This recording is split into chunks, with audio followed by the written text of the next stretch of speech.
Sir मेरा question ये था कि अगर मैं चाहता हूँ ऑलराउंडर बनने के लिए, अगर मैं चाहता हूँ कि लाइफ में मैं सब कुछ कर पाऊँ, उसके लिए मुझे क्या करना है? जैसे मेरे मन में है मैं कुछ पढ़ाई कर लूँ, अभी उसके साथ फोटोग्राफी कर लूँ, एक्टिंग भी कर लूँ, और मैं चाहता हूँ कि न्यूज़पेपर में आर्टिकल भी लिखूँ और लोगों के लिए इंस्पिरेशन भी बनूँ। ओल्ड एज हाउस जो होता है वो उनके लिए भी कुछ करना, तो वो सब चीज़ मैं कैसे मैनेज कर सकूँ? क्योंकि मेरे अंदर मुझे लगता है कि हाँ मैं ये चीज़ कर पाऊँगा, पर ये नहीं पता मैं कैसे कर पाऊँ।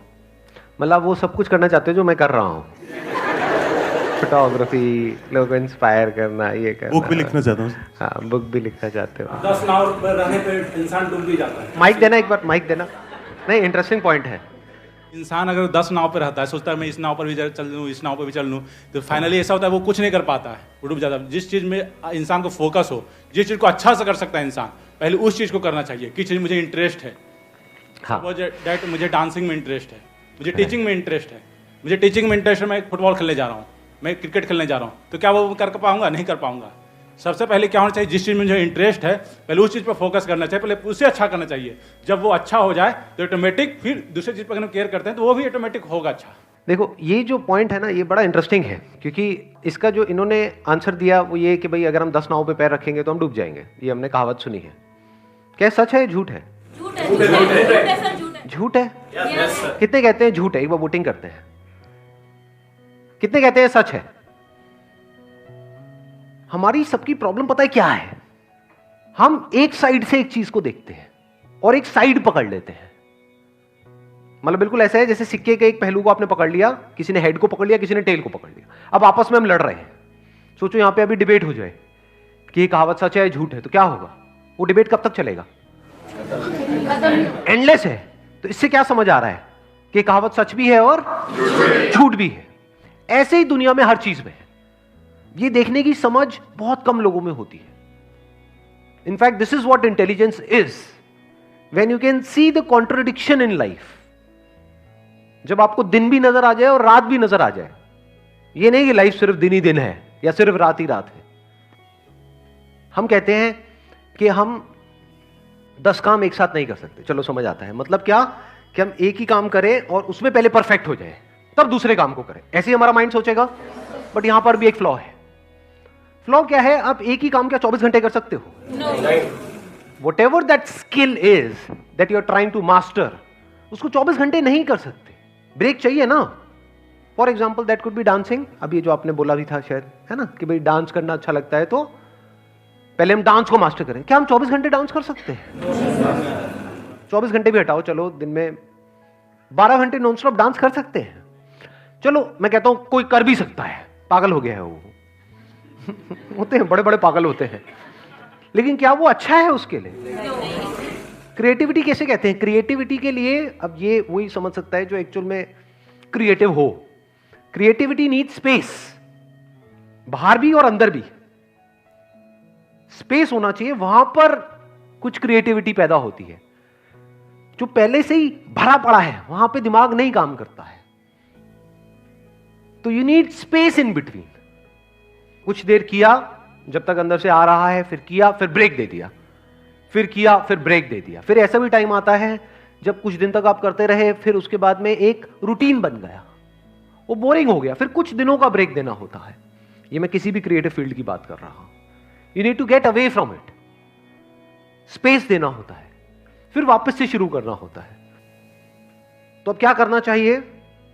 पहले डांस किया, मान लो दिन में 1 घंटा 2 घंटा या 1 घंटा सुबह 1 घंटा शाम को, डांस से ब्रेक लिया, करा फोटोग्राफी जिसकी अभी आपने बात करी, फिर कुछ और किया, फिर बीच में स्पेस भी दिया।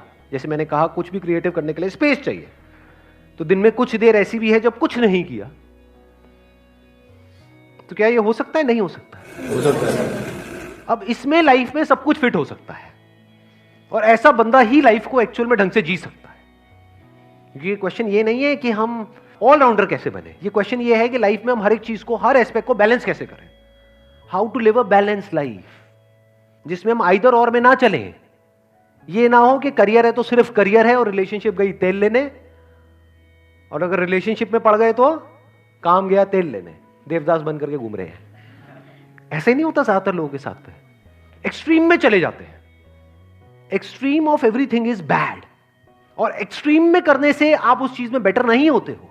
फॉर एग्जाम्पल, आपको बॉडी बनानी है, तो क्या एक्सट्रीम में अगर आप जिम करोगे तो क्या बॉडी बन जाएगी? जब तक मसल को आप रेस्ट नहीं दोगे तब तक वो ग्रो नहीं करेगी। ये बात पता है हमको? कितने हैं जो जिम में जाते हैं और प्रॉपरली मतलब अच्छे से बॉडी बिल्डिंग करते हैं? मैं ठीक कह रहा हूँ, गलत कह रहा हूँ? बॉडी, हाँ करेक्ट कह रहे हैं। करेक्ट कह रहा हूँ ना? मुझे लगा आपने हिंदी में बोला है, गलत कह रहे हैं। मसल को ग्रो करने के लिए अगर हम चाहते हैं मसल्स ग्रो करें तो रेस्ट भी बहुत जरूरी है। अब वो जो रेस्टिंग फेज है उसमें क्या करोगे? पड़े रहोगे गुमसांड की तरह, जैसे एक भैंस पड़ी रहती है सड़क के ऊपर, बैठी हुई है, जुगाली कर रही है धीरे धीरे। क्या करोगे उस टाइम पे? उस टाइम पे कुछ और कर लो, कुछ ऐसा करो जिसकी वजह से मसल टियर ना हो। Make sense? तो इस तरह से लाइफ के अलग अलग एस्पेक्ट्स को आप मास्टर कर सकते हैं और फिर सब कुछ जरूरी हो जाता है। ये नहीं कि मेरे लिए ये तो जरूरी है लेकिन वो नहीं है। अब यहां पर रिलेशनशिप्स भी जरूरी हो जाती है, बहुत जरूरी हो जाती है। इसकी इंपॉर्टेंस हम लोगों को आज की डेट में पता ही नहीं है। एक रिसर्च हुई है दुनिया की सबसे बड़ी, जिसमें पिछले 50-60 साल से भी ज्यादा से टाइम से वो रिसर्च चल रही है। या तो हार्वर्ड में हुई है या ऑक्सफोर्ड में हुई है। हार्वर्ड में हुई है, if I am not wrong. हाँ ठीक है, हार्वर्ड में हुई है। मतलब एक रिसर्च करी गई, हजारों लोगों के ऊपर उनकी लाइफ को ट्रैक किया गया, जब वो स्कूल में थे तब से लेकर के जब वो 60-70 साल के, 80 साल के, 90 साल के हो गए तब तक, और ट्रैक किया गया कि कौन ज्यादा खुश है और कौन परेशान है। तो खुशी का जो कनेक्शन निकला, ऐसे बहुत लोग थे जो फाइनेंशियली बहुत सक्सेसफुल हो गए, बहुत अच्छी अच्छी पोजीशंस पे थे, और दुखी थे। और उसमें से सिर्फ एक चीज निकल करके आई इतनी बड़ी रिसर्च में से, 60 साल के बाद में हजारों लोगों के ऊपर डेटा, रिसर्च और सबके दिमाग लगे हुए थे, और उसमें से क्या निकल करके आया? जिसके रिलेशंस अच्छे थे वो खुश थे, जिनके रिलेशंस बुरे थे वो दुखी थे। तो ना खुशी का कनेक्शन है हेल्थ से। हेल्थ का करोगे क्या? कभी पूछा है अपने आप से? हेल्दी होना है, हेल्दी होना है, that is not the goal of life. Terrorist को देख लो, सारे हेल्दी होते हैं। कोई भी आपको ऐसा नहीं मिलेगा कि गन उठाओ अरे कमर में दर्द हो गया। ये हमारे घर में देखने को मिलेगी ये सब चीजें। टेररिस्ट सारे फिट है, बट क्या वो खुश है? बहुत बड़ा क्वेश्चन मार्क है वहां पर। तो health is not the goal of life. Yes, it is part of life, it is not the goal of. Money is very very important, but that is not the goal of life. That can't be the goal of life. If you want happiness in life, you need good relationship in life. There is no other way. And without happiness, what is life? आपको 1000 साल की जिंदगी मिल जाए, बहुत बढ़िया fit, और रोते रहो सुबह से रात तक, क्या करोगे? ऐसी बॉडी, ऐसी लाइफ को करोगे क्या? और दूसरी तरफ से लाइफ मिले सिर्फ 10 साल की, लेकिन अंदर एक सेटिस्फैक्शन हो, खुशी हो, तो रिलेशनशिप को छोड़ो मत। ये हम बहुत बड़ी गलती करते हैं। इनफैक्ट अगर आपकी एक अच्छी रिलेशनशिप चल रही होगी तो वो बैकबोन हो गई आपकी। अब आप फाइनेंशियली भी जितना मर्जी ग्रो कर सकते हो, हेल्थ वाइज भी अपने आप ही आपकी हेल्थ अच्छी रहेगी। So you must have an integrative approach, not a fragmented approach. इन दोनों में फर्क पता है हमको? नहीं पता। फ्रेगमेंटेड मतलब क्या? हम लाइफ के बस एक एस्पेक्ट को पकड़ लेते हैं, उसको जरूरत से ज्यादा इंपॉर्टेंस दे देते हैं, और बाकी सब पीछे रह जाता है। फिर उसको बैलेंस करने के चक्कर में हम रोते रहते हैं। फिर हमारी लाइफ का एक एस्पेक्ट यहां भाग रहा होता है, एक वहां भाग रहा होता है। मतलब फाइनेंशियली तो हम बहुत सक्सेसफुल होते चले जा रहे हैं, हेल्थ की धज्जियां उड़ती चली जा रही है, वो पीछे छूट गया है। पैसा तो हमने कमा लिया, लेकिन रिलेशनशिप का अता पता ही नहीं है। इसको बोलते हैं फ्रेगमेंटेड अप्रोच, कि हमने लाइफ की जो एक फ्रेगमेंट है, ये तीनों चीजें हमने पकड़ी, health, wealth and happiness, which is connected to relationship. इसमें से किसी भी एक को हमने जरूरत से ज्यादा इंपॉर्टेंस दे दी और बस वहीं पर फंस करके रह गए। इसको बोलते हैं फ्रेगमेंटेड अप्रोच। और एक होती है इंटीग्रेटेड अप्रोच, जिसमें सब कुछ इंटीग्रेटेड है, यानी जिसकी जितनी इंपॉर्टेंस है बस उसको उतनी ही इंपॉर्टेंस दी और वहीं पर रुक गए। इसके लिए बड़ा दिमाग लगाना पड़ेगा कि किसकी कितनी इंपॉर्टेंस है। अब ये कौन बताएगा आपको?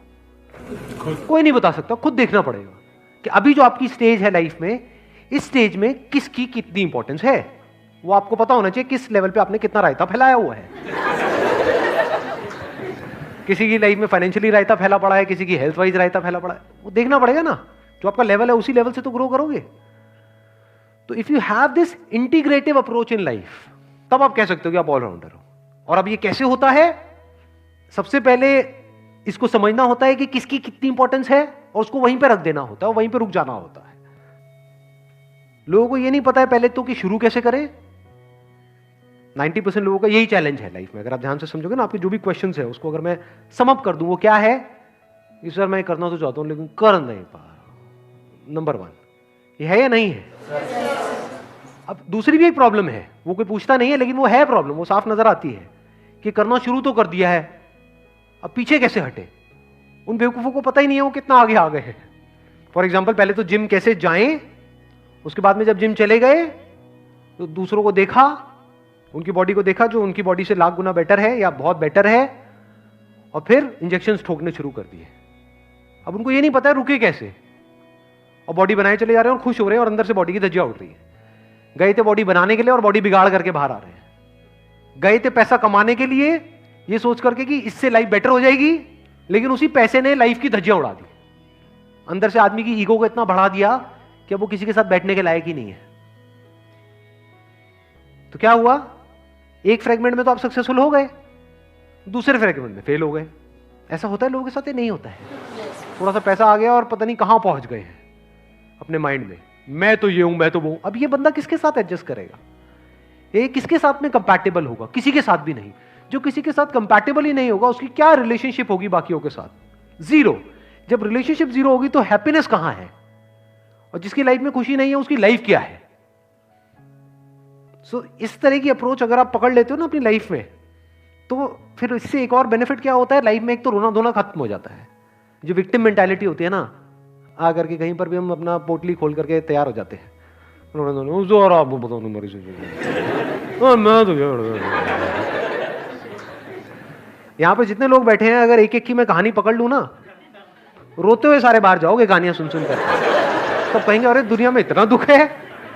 तो आपको ये लगता है बस आप ही की जिंदगी में प्रॉब्लम है, आप ही की जिंदगी में दुख है, बाकी किसी की लाइफ में कोई प्रॉब्लम नहीं है। ये बेवकूफों वाली सोच है। हर एक की लाइफ में चैलेंजेस है, अलग अलग तरह के हैं। ऐसा कोई नहीं है यहाँ पे एक भी बंदा जो बैठा हुआ है जिसकी लाइफ में कोई प्रॉब्लम नहीं है। एक की एक तरीके से, अरे मेरी भी बहुत है प्रॉब्लम्स है, तभी तो मजा आ रहा है लाइफ में। मतलब शादीशुदा और प्रॉब्लम नहीं होगी, ऐसा हो सकता है?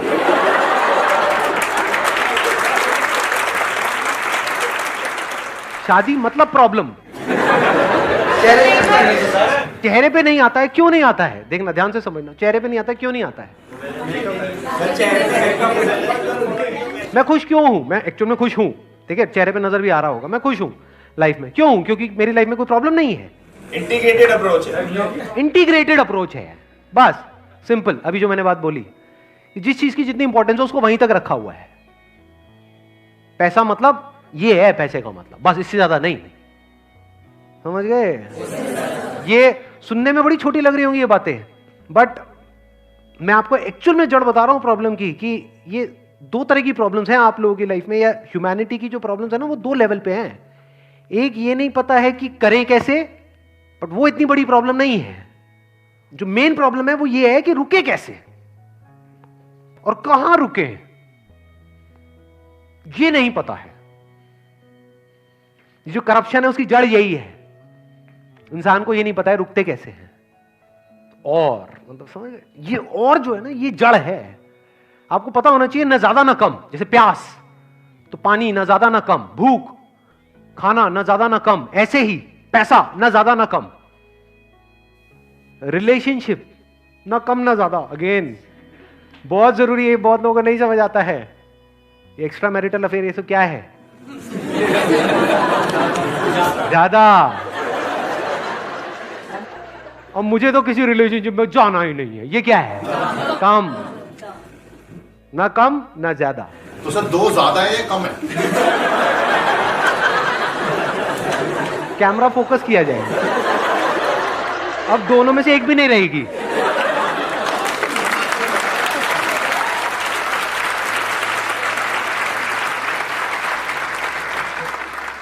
ठीक है ना? क्लियर है ना? तो लाइफ में हमारी सब चीजों की अपनी अपनी जगह आ गई।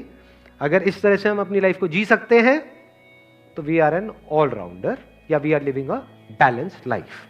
Wish you all the very best. Thank you so much.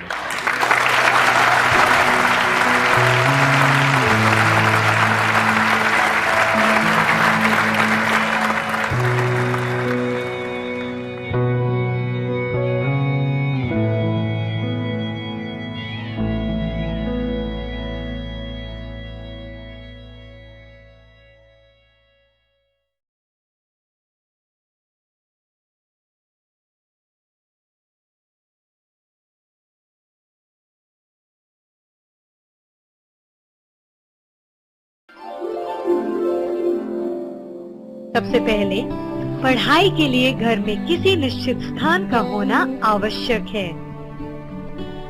दूसरा, हमेशा बैठकर ही पढ़ना चाहिए। लेटकर पढ़ने की आदत से बचना चाहिए। तीसरा, टीवी देखते हुए कभी भी पढ़ना नहीं चाहिए। चौथा, कुछ लोग रात भर जागकर या कुछ लोग सुबह जल्दी उठकर पढ़ाई करते हैं। अपनी सहूलियत के अनुसार हमें अपने पढ़ाई के लिए उचित समय चुनना चाहिए, किंतु 6 से 7 घंटे की अच्छी नींद मिले, इसका भी ध्यान रखना जरूरी है। पांचवा, जिस कुर्सी पर बैठकर हम पढ़ते हैं, उस पर बैठने के बाद यह ध्यान रखा जाए कि आपके पैर जमीन को छू सकें। छठा, जिस कमरे में पढ़ाई करनी हो, वहाँ खिलती हुई हवा तथा उचित प्रकाश होना जरूरी है। पढ़ाई का कमरा प्रसन्नता से भरा होना चाहिए। घर के अंदर और बाहर शोर नहीं होना चाहिए। सातवां, हर एक स्टूडेंट को खुद का पीक टाइम और ऑफ पीक टाइम ठीक ढंग से पता होता है। दिन में जिस समय हम तरोताजा होते हैं, उसे कहते हैं पीक टाइम। उस समय याद करने की पढ़ाई करनी है, और जब हम थके होते हैं, उसे कहते हैं ऑफ पीक टाइम। तब हमें लिखने की पढ़ाई करनी चाहिए। आठवां, पढ़ाई करते समय घर के लोगों का दायित्व बनता है कि वे विद्यार्थी को डिस्टर्ब ना करें। विद्यार्थी का मन विचलित होगा, ऐसा कोई कार्य उन्हें नहीं करना चाहिए, जैसे फोन कॉल्स करना, मेहमान या दोस्तों को घर बुलाना आदि।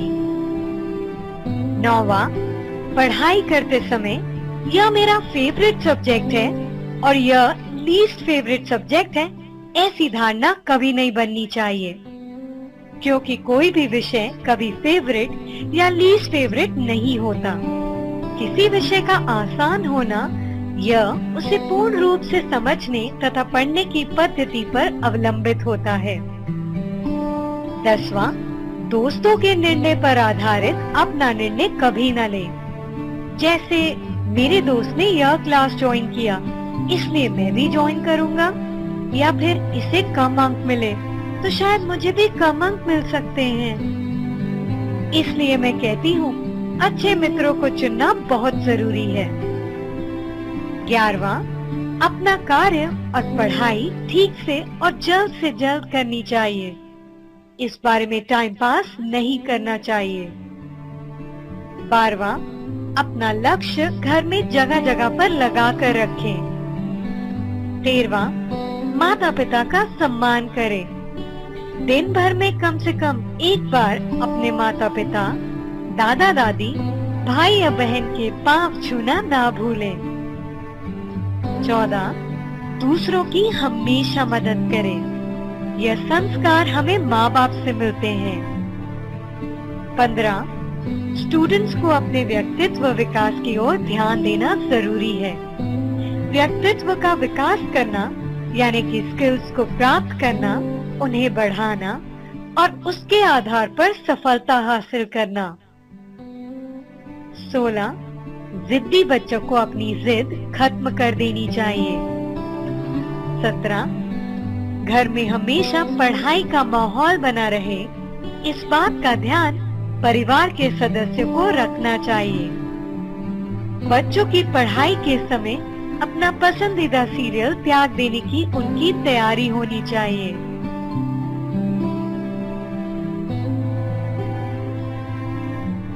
क्योंकि यदि घर स्वच्छ और साफ सुथरा होगा तो वहाँ पढ़ाई के लिए उचित माहौल बनेगा। 19, घर में सभी एक दूसरे से पॉजिटिवली बात करें, कोई किसी को नीचा ना दिखाए।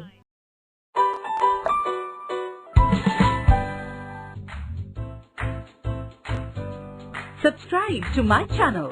Click on bell icon to get notification about new video.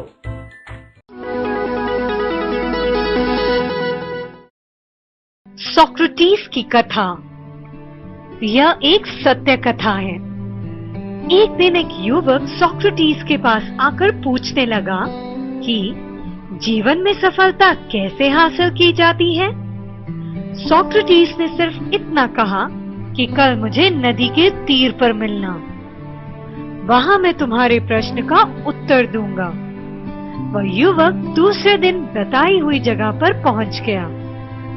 Socrates ने उस युवक को अपने साथ नदी की ओर चलने के लिए कहा।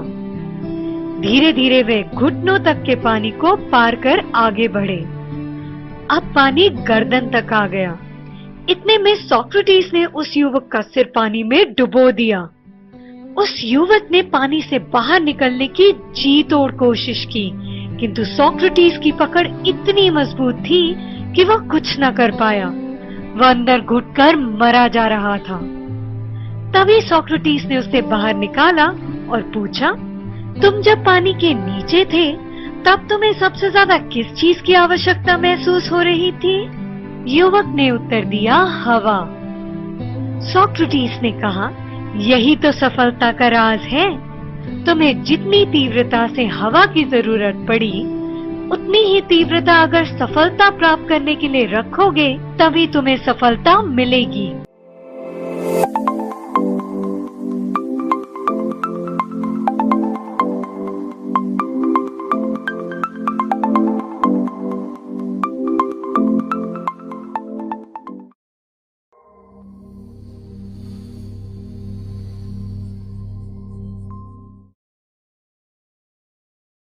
Welcome to this talk. I'm going to speak about being an all-rounder in life and the ingredients necessary for being an all-rounder.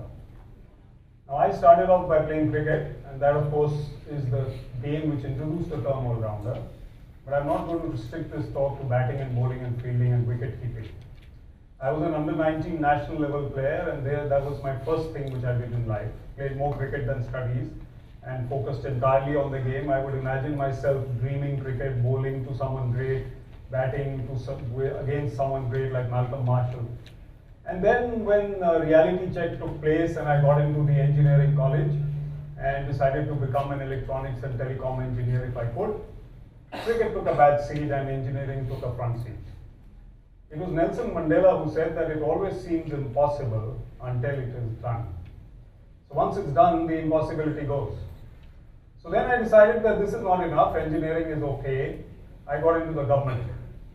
Got into the civil services, which gave me so much experience of a wide variety because I was a generalist.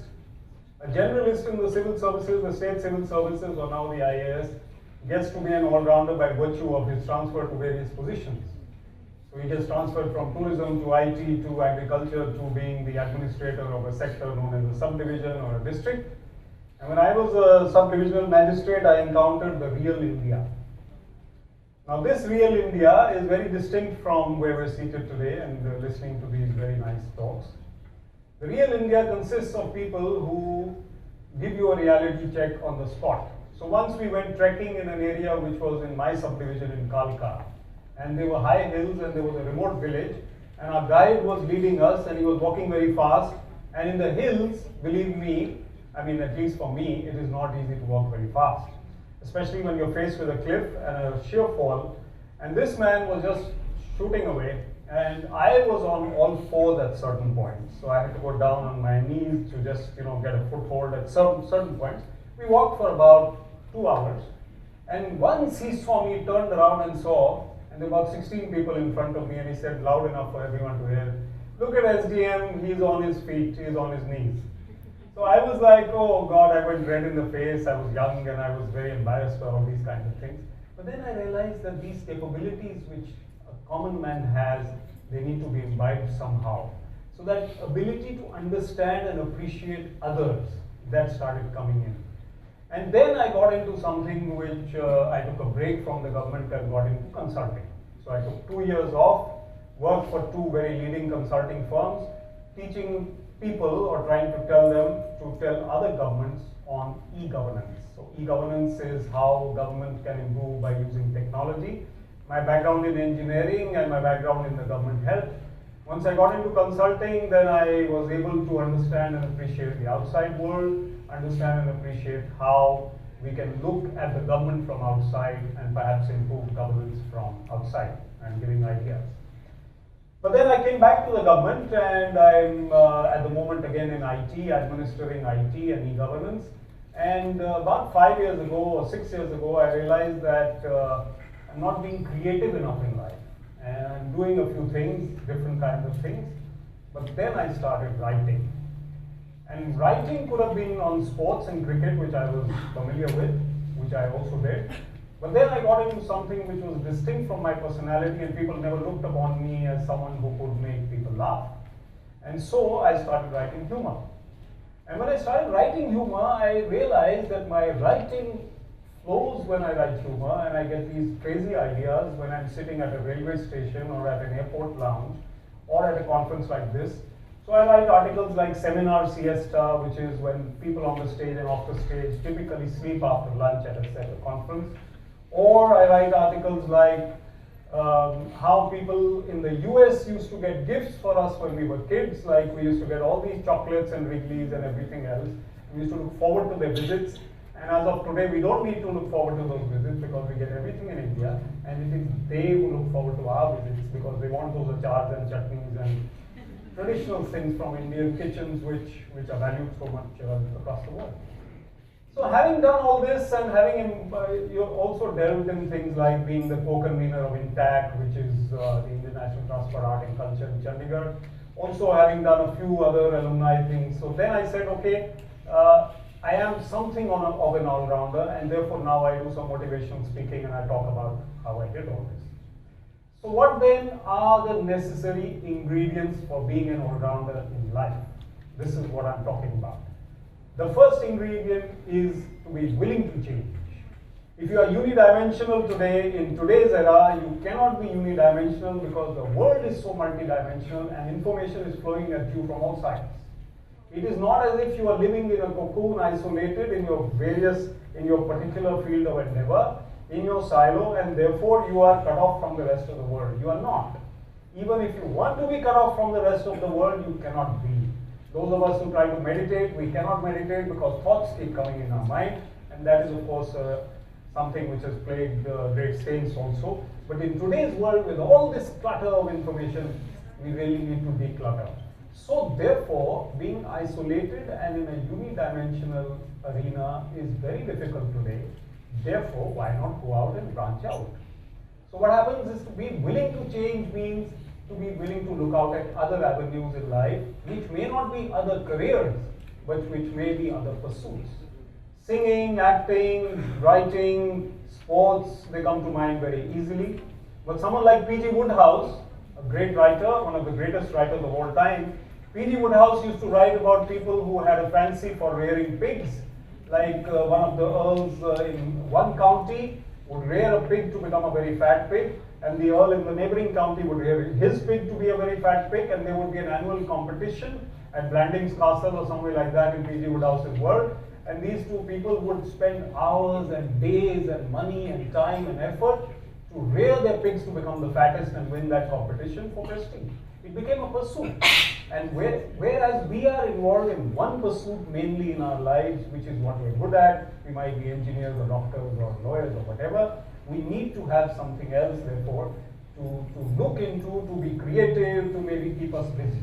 Maybe play the violin or ukulele or something if you can, maybe learn how to dance a step which you never knew, and maybe start playing something like ice hockey if possible. I don't know if it's possible or not. Then, the second ingredient after being willing to change is the ability to be aware and alert.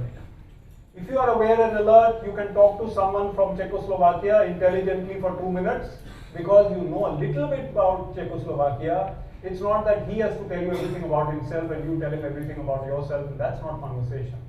So are you able to ask him a few intelligent questions?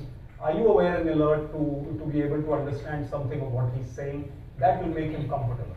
Maybe a new language, maybe something which you didn't know till now, Spanish, French, German, or Japanese. So whatever you are able to get into. Never say never. That's the third ingredient. You can never say that, okay, I am never going to be a singer, or I am never going to be an artist, I am never going to be a photographer, because you never know that you might start liking that, being inspired by someone or the other, getting into something new, and then you say that, okay, if you are willing to at least be open to something new, it gives a new dimension to your life. You become a more successful person, you become a more pleasant person to be with, and you become a more liked person in the company of others. Because you can talk about something apart from what you're good at.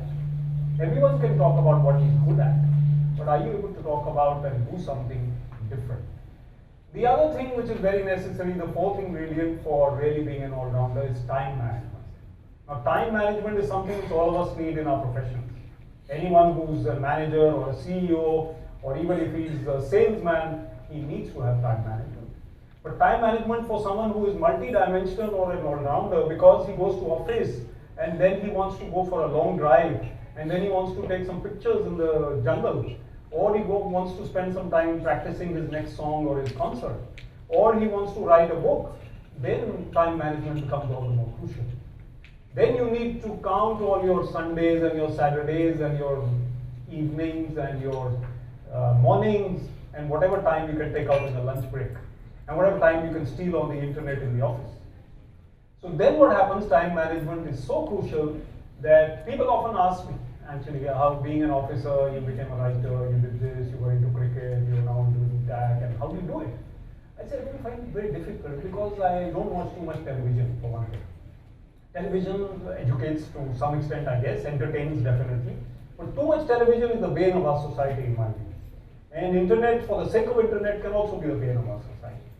So I don't watch too much of television and don't spend too much time on it. So that probably helps. So time management is very, very important. And being all this, you might think that it's very important to be a restless, shifty kind of person. But the fifth ingredient is actually to be calm. To be calm. To be calm and not reckless. If you are calm and not reckless, then you become a true all-rounder. Calmness comes from various things. Can come from deep breathing, can come from a walk in the park, can come from just being calm by nature.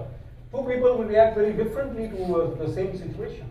If suddenly we saw a dog or a tiger coming into this room right now, we might see some people standing on their chairs, some running out of the room, some shouting, some screaming. We might still see 2 or 3 people who are very calm and seized of the situation and want to do something about it. Very, very constructive. You know, I'll give you a few examples of people who became all-rounders, and you'll be surprised that Pierce Brosnan also knows how to eat fire. He's a fire eater. Harrison Ford, great actor, who after Star Wars became so famous, was actually a carpenter before he became an actor. Brad Pitt used to drive limousines before he became an actor. Walt Disney was fired from a newspaper, he was the editor of a newspaper, for lacking imagination. Walt Disney. And therefore, you come to people who, not only from Hollywood, even in India today, are able to change their careers. And being an all-rounder doesn't necessarily, as I said, mean shifting your career. You could be doing something on the side. But without that variety in life, nothing is fun anymore. Then what happens? I know two people who are part of my extended family actually, 2 uncles. They were both in the government service, both resigned. One a very senior officer in the audit and accounts service. He became a singer, a professional singer. He and his wife now sing in Delhi, Gurgaon, Chandigarh, Bombay, Bangalore. They're very popular. They have a group and they sing so well that they captivate people. I'm sure he wasn't doing as well behind his desk in wherever he was posted in Shimla, I guess, the last post. So after 24 years in service, he became a singer, full-time singer. Another uncle, his brother actually, he became a DJ. He became a disc jockey. And he got into sound and sound management and performing at parties, and then he got the younger lot to do the DJing, and then he became a sound expert, like he would put the sound in his room. And he was earlier working in very, very basic thing like accounts or something like that. So having said all that, how to be calm, how to make time, how to be willing to change, how to never say never, and how to be aware and learn. That is what one needs to learn if one wants to become an all-rounder. Now another little story I'll tell you before I come to the closing stages of my talk is that when I was in the government in Chandigarh, and there was this technology park to come up, and Chandigarh was not known for IT at all. Chandigarh was known as a city of a very famous writer said of white beards and green hedges. Not going to translate that into Punjabi, but that's what he said. And there, Chandigarh was known as a bureaucratic kind of city where people were either from the government or from a government family. So what happened was that when those initial young government officers grew up, their children became youngsters, they studied well, they needed change. They needed to get into various other professions. They didn't want to work for the government. They started aspiring for jobs outside the government.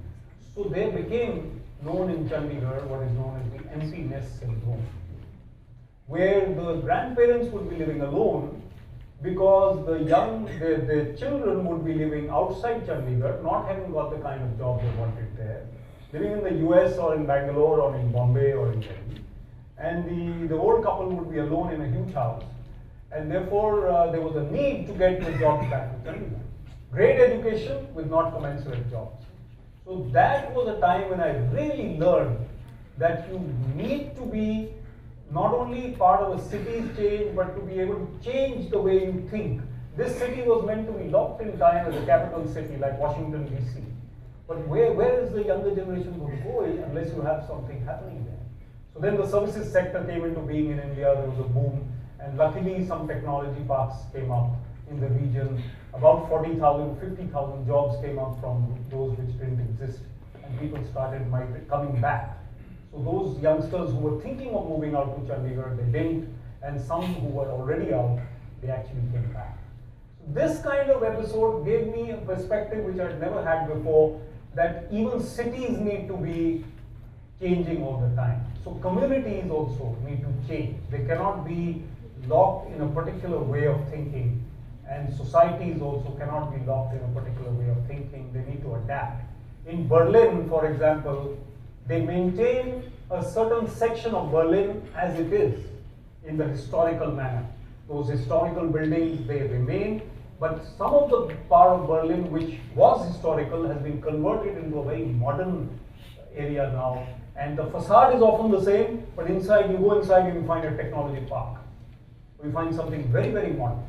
And they maintain certain replicas of what used to be ancient buildings or old buildings, and they come up with huge new developments in the rest of the building. So that planned development, that all-round development, the ability to adapt to new changes is what cities and societies also need to do. India's strength is its culture. India's strength is its history, its spiritualism. But we need to be able to adapt to change, which India is doing pretty well. And it is said that India lives in many centuries at the same time, which it does. And therefore, when you're going to work, as was said on the presentation on Neemrana, you could be going to a very, very high-tech office, and on the way you will see something which would shock someone from another country, but doesn't shock you because it's part of your system, because it's very, very traditional what you saw on the board. Now, just to sum up and end, to be an all-rounder, you need to be willing to change, you need to be able to adapt to change, to adapt to new ideas, you need to be confident of yourself, you need to be calm. Paramahansa Yogananda, the author of the autobiography of a yogi, said, be actively calm and calmly active. That is the message. Thank you very much.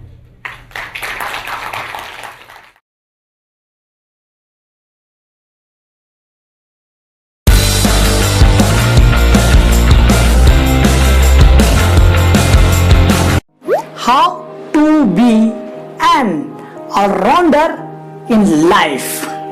Life में कैसे allrounder बना जाए, life में कैसे हर fun मौला बना जाए। Allrounder means life के हर एक पहलू में, चाहे आपका रिलेशनशिप हो, आपकी हेल्थ हो, आपकी वेल्थ हो, हर एक चीज में आप कैसे फिट बैठो, हर एक चीज में अपने आप को कैसे फिट रखो, इसका मतलब होता है ऑलराउंडर।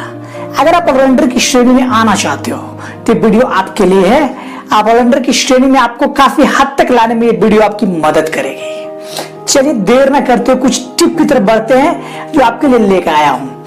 पहला टिप, नो योर कैपेबिलिटी। आपको पता होना चाहिए कि आपकी क्षमता क्या है। अगर लाइफ में कुछ करना चाहते हो या लाइफ में कुछ बनना चाहते हो तो आपको कैपेबिलिटी पता होनी चाहिए, आपकी क्षमता पता होना चाहिए। अगर क्षमता ही आपको पता नहीं होगा कि मुझे कर सकता हूं नहीं कर सकता हूं, अगर सस्पेंस में आप जीते हो तो चीज को बिल्कुल नहीं कर सकते। दैट्स ट्रू है, ये सच्चाई है। इसलिए आपको सबसे पहले अपनी कैपेबिलिटी को पहचानना पड़ेगा।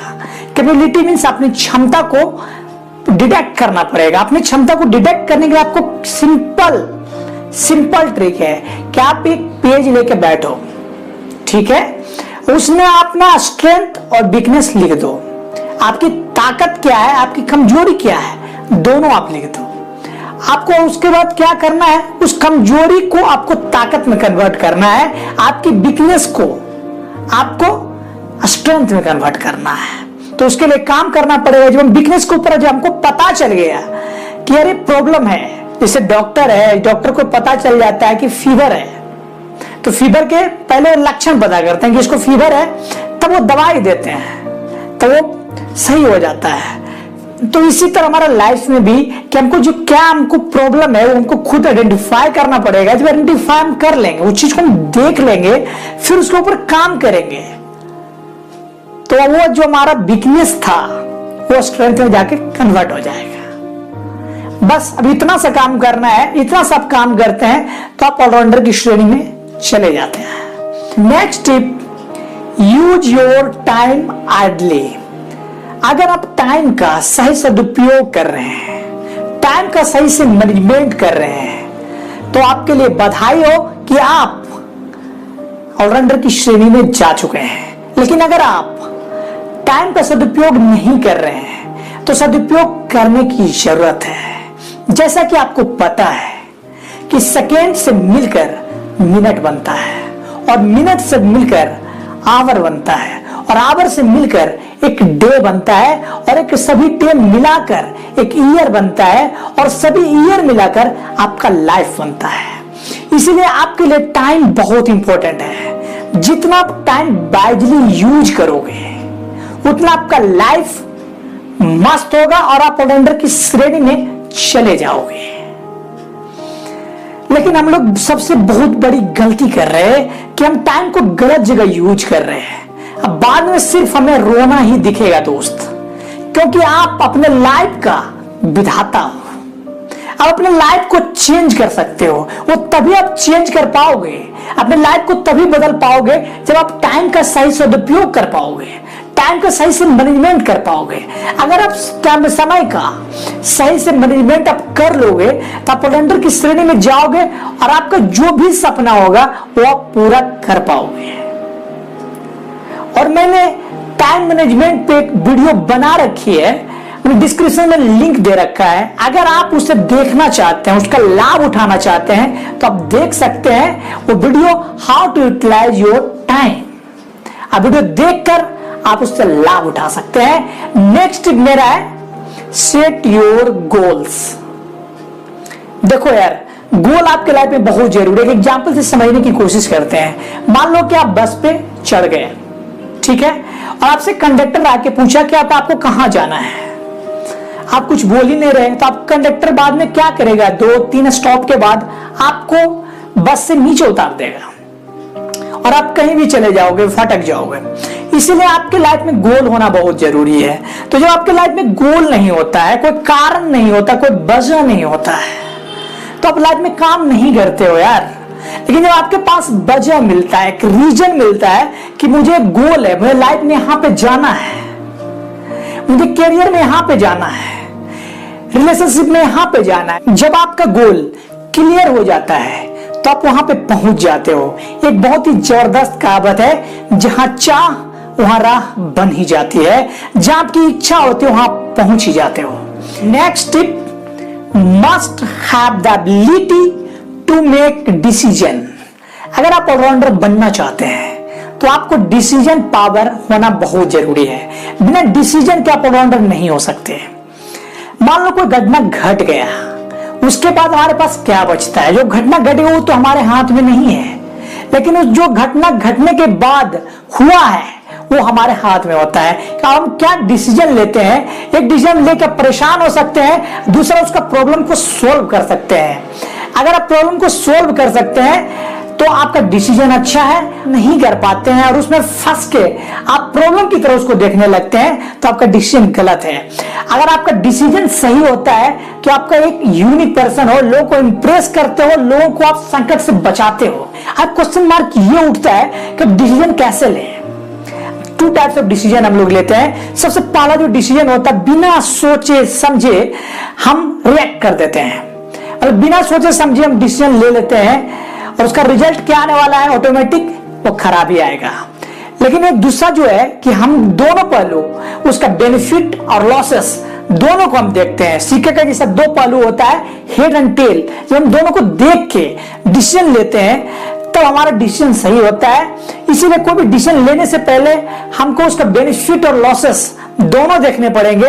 उसके बाद में डिसीजन लेना है कि अगर हमें ये लॉस भी हो गया तो कोई बात नहीं, इसे ओवरकम करके फिर हम स्टार्टअप कर सकते हैं। फिट अप्रोच डिसीजन होता है जो आपको ऑलराउंडर की श्रेणी में डालता है। Next tip and last tip, keep yourself up to dated. अब अपने आप को अप टू डेट रखना पड़ता है। अपने सराउंडिंग में क्या चीज हो रहा है, क्या घटित हो रहा है, ये चीज आपको जानकारी होनी चाहिए। अगर अब चीज का आपको जानकारी होती है तो आप अप टू डेट रहते हो। अप टू डेट रहने के लिए आपको न्यूज़पेपर डेली 5 to 10 मिनट आपको रीड करना पड़ेगा। उसके बाद आप सोशल मीडिया का यूज कर सकते हैं राइट वे में, राइट अप्रोच में। ऐसा नहीं कि दिन भर आप सोशल मीडिया पे लगे रहो, आपका टाइम चला जाएगा।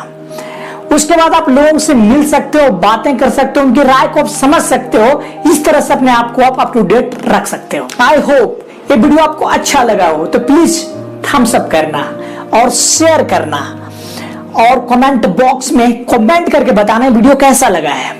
अगर सब्सक्राइब कर दिया है तो थैंक यू। अगर सब्सक्राइब नहीं किया है तो फ्री ऑफ कॉस्ट है, सब्सक्राइब कर दो, क्योंकि इस तरह का पावरफुल वीडियो, इंस्पायरिंग वीडियो इस चैनल पे आपका दोस्त कर्मवीर हर हमेशा आपके लिए लाता रहता है। Wish you all the best, love you all, thank you so much, have a great day.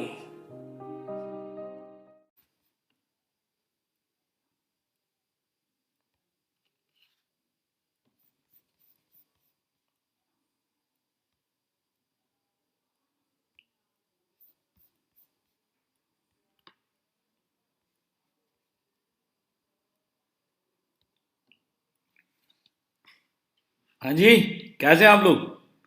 आ जाओ आ जाओ आ जाओ, फटाफट आ जाओ, जल्दी जल्दी आ जाओ। आज आप सबको ऑलराउंडर बनाएंगे हम, ऑलराउंडर, ठीक है। हाय आसिफ, हाय विश्वास, कैसे हो बेटा? जल्दी जल्दी आ जाओ, क्लास स्टार्ट करेंगे। सबसे पहले तो आप सभी को हेलो ऑल, और दिल से यही दुआ है आप सबके चेहरे हमेशा हंसते रहें, मुस्कुराते रहें और यूं ही खिलखिलाते रहें। माई सेल्फ शिवांशु अत्रे एक बार फिर स्वागत करता हूं आप सभी का अनअकैडमी के प्लेटफॉर्म पर। जी हाँ, तो ये जो आपके अभी दिन जा रहे हैं कैसे जा रहे हैं बताइएगा जरूर कमेंट बॉक्स में मुझे। आप लोग क्या कर रहे हैं, कितनी तैयारी कर रहे हैं, घर पे कितना स्टडी कर रहे हैं, स्टडी नहीं कर पा रहे हैं या कुछ और कर रहे हैं। आपने इन 21 डेज का जो अभी लॉकडाउन है इसमें क्या प्लानिंग कर रखी है, वो सारी चीजें आप कमेंट बॉक्स में मुझे जरूर बताइएगा, मैं जरूर पढ़ूंगा एक एक का कमेंट। तो भाई आज अपन बात करने वाले हैं how to be an allrounder in life में ऑलराउंडर कैसे बने। तो मैं चाहता हूँ थोड़ा सा अभी चैट बॉक्स बढ़ जाए मेरा, बच्चे आ जाए, उसके बाद अपन क्लास को स्टार्ट करेंगे।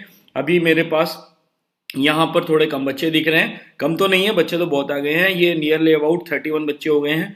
तो फटाफट आते जाओ, जितना जल्दी आ जाओगे उतना जल्दी अपन क्लास को स्टार्ट कर देंगे भाई, ठीक है ना। तो फटाफट आ जाएं और अपने दोस्तों को बुला लो, जहां भी आपका ग्रुप है वहां पर सब ग्रुप में मैसेज कर दो कि भाई सर की क्लास स्टार्ट हो गई, आ जाओ फटाफट, ठीक है। तो अपन बात करने वाले हैं how to be an allrounder in life. छोटी सी लाइफ है, इस लाइफ में ऑलराउंडर कैसे बनेंगे। तो पहले मैं आपको थोड़ा बहुत अनअकैडमी के बारे में बता देता हूं, क्योंकि काफी बच्चे नए होंगे, तो भाई मेरे बारे में भी जान लो। Hi dear students, myself Shivanshu Atre, प्यार से बच्चे मुझे SA सर के नाम से जानते हैं। मैंने PhD MBA MSc कर रखा है बेटा मैथमेटिक्स में 12 साल से, बल्कि 13 ईयर्स हो गए हैं अब। 13 ईयर्स से ज्यादा का एक्सपीरियंस हो गया है आपको मैथमेटिक्स और मेंटल एबिलिटी पढ़ाते हुए, और ये सौभाग्य मुझे प्राप्त हुआ है, मेरे काफ़ी स्टूडेंट्स ने सेंटम मार्क्स गेन करे हैं मैथमेटिक्स में भी, और मैथमेटिक्स मेंटल एबिलिटी में भी, और बोर्ड के मैथमेटिक्स में भी, ठीक है ना, और फक्र से सर को ऊंचा करा है। तो चलिए आगे चलते हैं। अनअकैडमी एक ऐसा प्लेटफॉर्म है, आप बहुत अच्छी तरह से जानते होंगे सब। अनअकैडमी एक ऐसा प्लेटफॉर्म है जहां बहुत सारे लाइव और स्ट्रक्चर्ड कोर्स चलते हैं, जहां आपको टॉप एजुकेटर्स के द्वारा पढ़ाया जाता है। मैं खुद भी एक एजुकेटर हूं भाई, अगर आप मुझसे भी लाइव पढ़ना चाहते हैं तो अनअकैडमी पर जुड़ जाइए, बहुत मजा आता है वहां पर, ठीक है। सबसे अच्छी और बेहतरीन बात ये होती है कि हर 3 क्लास के बाद आप जिस भी कोर्स में एनरोल करते हैं, देखो आपको वहां पर सीधा सा फंडा है, कोर्सेज में एनरोल करना पड़ेगा, ठीक है। जिस भी कोर्स में आप एनरोल करोगे वहां पर हर 3 दिन के बाद एक डाउट क्लियरिंग सेशन होता है, या आप कह सकते हो हर 3 क्लास के बाद एक डाउट क्लियरिंग सेशन होता है। वही एजुकेटर जो आपको पढ़ा रहा है वो आपके डाउट्स भी क्लियर करता है, ठीक है। जब आप सब्सक्रिप्शन लोगे तो भाई आपको रेफरल कोड लिखना होता है। आप मेरा रेफरल कोड SA क्लासेस लिख सकते हो, आप हमारी फैमिली में जुड़ जाओगे, और हमारी तरफ से फिर आपको 10% का डिस्काउंट भी एक हमारे प्यार के रूप में, ये हमारी तरफ से आपको दी गई भेंट होगी, जिसको आप स्वीकार कीजिएगा। 10% का डिस्काउंट आपको मिल जाएगा। तो चलिए आगे चलते हैं और देखते हैं कि भाई ऑलराउंडर के अंदर क्या ऐसी खूबी होती है कि लोग कहते हैं कि ऑलराउंडर बनो, पर क्यों बनो ये कोई नहीं हमें बताता। तो चलिए आज मैं आपको बताता हूं ऑलराउंडर बनना क्यों जरूरी होता है। देखिए, सबसे पहली बात, कोई दूसरा नहीं आएगा, किसी को किसी की नहीं पड़ी भाई, ठीक है ना। ये जो जीवन है ना, इस जीवन में आपको ही संघर्ष करना है और आपको ही आगे बढ़ना है, ये बहुत प्रैक्टिकल सी बात है। इस जीवन में आपको ही संघर्ष करना है, आपको ही आगे बढ़ना है। अगर आप सोच रहे हो कि मेरे लिए वो पेपर दे के आ जाएगा, ये पेपर दे के आएगा, या पेपर ही सब कुछ नहीं होता खैर, या मेरी जगह वो काम कर लेगा, ये नहीं भाई, नहीं, ऐसा नहीं हो सकता, ठीक है। तो awaken the allrounder in you, अपने अंदर के ऑलराउंडर को जगाओ, कोई दूसरा नहीं आएगा। बार बार मैं कह रहा हूं, कोई दूसरा नहीं आएगा, अपने अंदर के ऑलराउंडर को आपको ही जगाना पड़ेगा, ठीक है ना भाई। चलिए अब आगे बात करते हैं कि भाई हम कैसे जगा पाएंगे, कुछ हमें बताओ तो सही, ठीक है। तो आपके अंदर की जो रियल ग्रोथ होती है ना, वो कब स्टार्ट होती है, सोचो आप। आपके अंदर की रियल ग्रोथ कब स्टार्ट होती है। मुझे सब कुछ आता है, मुझे सब कुछ नहीं आता, मेरे उससे ज़्यादा मार्क्स आते हैं, मैं स्पोर्ट्स में उससे अच्छा हूँ, मुझे क्रिकेट बहुत अच्छा आता है, मुझे फुटबॉल खेलना बहुत अच्छा आता है, मैं ये काम बहुत अच्छे से कर सकता हूँ। क्या ये रियल ग्रोथ है? क्या ये रियल ग्रोथ है? सोचो आप, ये मैं क्वेश्चन मार्क दे रहा हूँ आपको, क्या ये रियल ग्रोथ है क्या भाई? रियल ग्रोथ कब होगी? रियल ग्रोथ कब होगी? सोचो आप, जब आप अपने आप को रिकॉग्नाइज करोगे कि आपकी लिमिटेशंस क्या है, आपकी सीमाएं क्या है, आप किस लिमिट तक जा सकते हो, किसके आगे जाने में आपको दिक्कत आती है, ठीक है, और फिर उससे आगे जाना आप सीख जाओगे, कोशिश करोगे।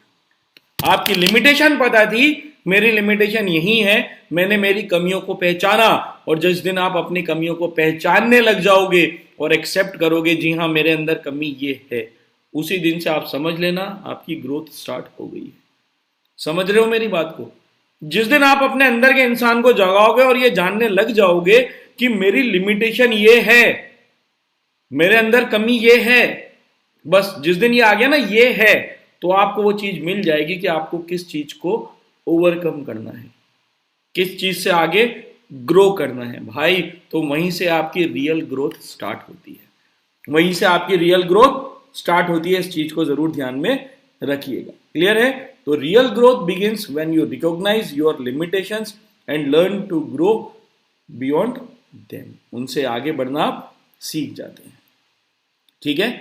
अब कुछ टिप्स लेकर आया हूं मैं आपके लिए कि आप कैसे एक ऑलराउंडर बन सकते हैं। ये सारी जो कमियां हैं अपने अंदर की, इनको कैसे दूर कर सकते हैं, कैसे आप इनसे आगे बढ़ सकते हैं लाइफ में, ये आज मैं आपको बताने वाला हूं। Tips that you must follow, ऐसी टिप्स जो आपको फॉलो करनी ही चाहिए अपनी लाइफ में आगे बढ़ने के लिए, एक ऑलराउंडर बनने के लिए, ठीक है। बहुत बेसिक सी बातें हैं जो आप सबको पता होगी, और इसमें कई चीजें ऐसी भी होंगी जो आप शायद नहीं सीखोगे, नहीं न्यू सीखोगे, है ना। कुछ नया भी आपको सीखने के लिए मिल जाएगा। तो चलिए फटाफट स्टार्ट करते हैं। बच्चे जुड़ते जाए भाई, जुड़ रहे हैं धीरे धीरे बच्चे, आते जाओ भाई। जो बच्चा आ रहा है वो अपने दोस्तों तक फैला दो, ये वीडियो शेयर कर दो कि आपके सर की क्लास स्टार्ट हो गई है भाई। आ जाओ आ जाओ आ जाओ, फटाफट आ जाओ। जितने ज़्यादा बच्चे जुड़ते जाएंगे उतना क्लास में मज़ा आता चला जाएगा, ठीक है। बिल्कुल बिल्कुल बिल्कुल बिल्कुल बिल्कुल सही कह रहे हैं भाई। हाय मोहित, हाय आसिफ। मैं एक बार सबके नाम ले लेता हूँ, कम से कम जो मेरे प्यारे बच्चे क्लास में रेगुलरली बैठे हैं अभी। विश्वास, आसिफ, मोहित, है ना, अरिति और लीजेंड गेमिंग, साई कृष्णा कैसे हो बेटा, आर्यन गौतम कैसा है बेटा, लीजेंड गेमिंग कैसे हो बेटा, है ना, बहुत बढ़िया बहुत बढ़िया बहुत बढ़िया भाई। मैंने क्या एक्चुअली ये बंद कर रखी थी चैटिंग, तो मुझे पता नहीं चल रहा था कि कौन कौन उसमें आ गया है अभी और क्लास में नहीं आया है। मैंने चैटिंग को स्टार्ट करा तब जाके दिखने को मिला है मुझे, और काफ़ी चैटिंग भी मिल रही है मुझे। सर क्या मैं नेट जी दोनों दे सकता हूँ? बिल्कुल दे सकते हो, अगर आपके अंदर आत्मविश्वास है, बिल्कुल, है ना। हाय सर, यो सर, हाय सर, हाँ हाँ बिल्कुल बिल्कुल बिल्कुल। क्या ही दिक्कत है, हाँ क्या नाम है आपका, तो क्या ही दिक्कत है, क्या ही दिक्कत है भाई, ठीक है ना। हाय बेटा कैसे हो, चलिए बात करते हैं। पहली टिप जो मैं आपको देना चाहता हूँ, relax and resonate your body and mind. ओ भाई ये बहुत बढ़िया है, बहुत पॉइंट की बात बताई है मैंने। हम लोग सोचते हैं अरे यार कल तो छुट्टी है, कल तो छुट्टी है, आज मैं आराम से रात को पढ़ता हूँ। हाय आयुष, कल छुट्टी है, आज मैं बहुत आराम से पढ़ता हूँ, ठीक है, और सुबह आराम से उठूंगा, ठीक है, सुबह आराम से उठूंगा। पर आप ये सोचो आपकी बॉडी को 5 दिन एक जैसे समय पर उठने की आदत हो गई होती है, या 6 दिन, कई कई स्कूल 5 दिन के होते हैं, कई 6 दिन में होते हैं। जॉब्स वगैरह वालों की भी अगर बात करते हैं तो 5 दिन का और 6 दिन का काम चलता है।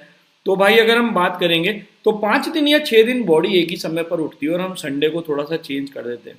तो मेरे हिसाब से वो नहीं करना चाहिए, उस चीज़ को अवॉइड करो। फिजिकल वर्कआउट बहुत ज़्यादा ज़रूरी है। पहली चीज़ ये ध्यान रखिए, लाइफ में सबसे पहले आप कुछ बन तभी पाओगे, कुछ कर तभी पाओगे जब आपकी बॉडी हेल्दी होगी, आपका माइंड हेल्दी होगा। बॉडी हेल्दी कब होगी, माइंड हेल्दी कब होगा, जब आप सुबह शाम एक्सरसाइज करें। समझ रहे हो आप, एक्सरसाइज बहुत ज़रूरी है। अब एक्सरसाइज में मैं ये नहीं कह रहा कि आप जिम ज्वाइन कर लो या कर लो, बहुत छोटे छोटे से वर्कआउट आप करोगे तो भी चल जाएगा। तो फिजिकल वर्कआउट बहुत ज़रूरी है भाई, तो keep yourself fit and healthy, ये चीज़ ध्यान रखें।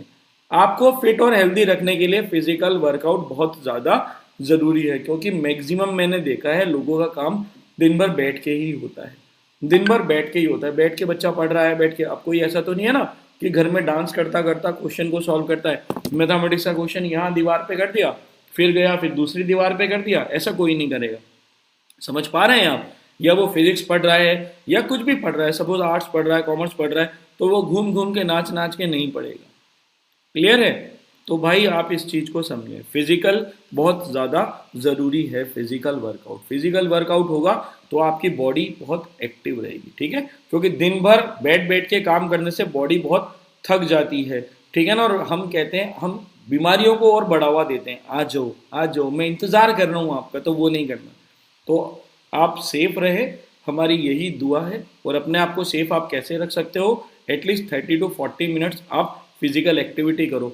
जो लोग देखो स्पोर्ट्स पर्सन्स होते हैं, आप देखिएगा, स्वामी विवेकानंद जी तो खुद कहते थे कि बच्चे को बंद कमरे में पढ़ाने से अच्छा है उसे बाहर फुटबॉल के ग्राउंड में भेज देना चाहिए, है ना, उसे बाहर फुटबॉल के ग्राउंड में भेज देना चाहिए। क्योंकि फुटबॉल के ग्राउंड में आप ये देखिए, हमारी बॉडी के सारे पार्ट्स एक्टिवली वर्क करेंगे, दौड़ेगा, भागेगा, सोचेगा, समझेगा, उसकी आइज काम करेंगी, ईयर काम करेंगे, नोज काम करेगी, उसके आप देखिए लेग्स काम करेंगे, हाथ काम करेगा, दिमाग भी सोचेगा क्या करना है क्या। तो मतलब पूरी बॉडी के अंदर ब्लड का सर्कुलेशन चलता रहेगा। जब ब्लड का सर्कुलेशन चलता रहेगा तो आपकी बॉडी बहुत एक्टिव रहने वाली है। तो भाई पहला है मेरा आपको कि बॉडी और माइंड को रिलैक्स रखने के लिए आपका वर्कआउट बहुत ज़्यादा ज़रूरी है, ठीक है। हाँ बिल्कुल दो बेटा, बिल्कुल दो यादव जी, बिल्कुल दो, फाउंडेशन बुक को भी इम्पोर्टेंस, ठीक है। फिर उसके बाद है develop the habit of reading. अब देखिए ये भी बुक की बात आई और मेरा दूसरा पॉइंट भी ये आ गया कि अपने अंदर रीडिंग की आदत बनाओ, अपने अंदर रीडिंग की आदत लाओ। कई लोगों में नहीं होती, वो केवल किताब पढ़ते हैं अपने स्कूल्स की या अपने इंस्टीट्यूट्स की और उसी से बस खत्म हो जाते हैं। मैं कहता हूँ भाई आपको डिफरेंट तरह की बुक्स पढ़ते रहने चाहिए। एटलीस्ट ज़्यादा मत पढ़ो, 20 मिनट तो पढ़ो। 20 मिनट कितने होते हैं? 20 मिनट में आप हार्डली, अगर मैं बात करूँ तो 5 पेज या 4 पेज, मैक्सिमम 10 पेज पढ़ पाओगे, मैक्सिमम 10 पेज। तो भाई अपने अंदर रीडिंग की हैबिट बनाओ, find at least 20 minutes in your daily day to read something.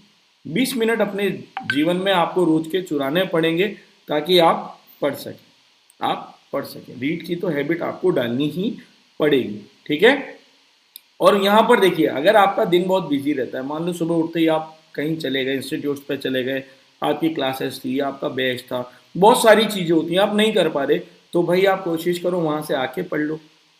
कई लोग ऐसे होते हैं जो सोने से पहले किताब पढ़ते हैं, मैंने देखा है, बच्चा बिस्तर पे जाएगा और हम लोग भी बड़े, तो हम लोग भी नॉवेल्स वगैरह जाते हुए बेड पे पढ़ लेते हैं। तो भाई या तो ऐसी हैबिट बना लो कि सोने से पहले 10 मिनट पढ़ लो, 20 मिनट पढ़ लो, है ना। मतलब दिन में 20 मिनट निकालना बहुत जरूरी है, कभी भी पढ़ो, वो आपके ऊपर डिपेंड है। मैं ये नहीं कह रहा सुबह उठते ही पढ़ लो, मैं ये नहीं कह रहा कि आप दोपहर को पढ़ो, रात को पढ़ो, जब आपकी इच्छा हो तब पढ़ो, पर हैबिट जरूर बनो, है ना।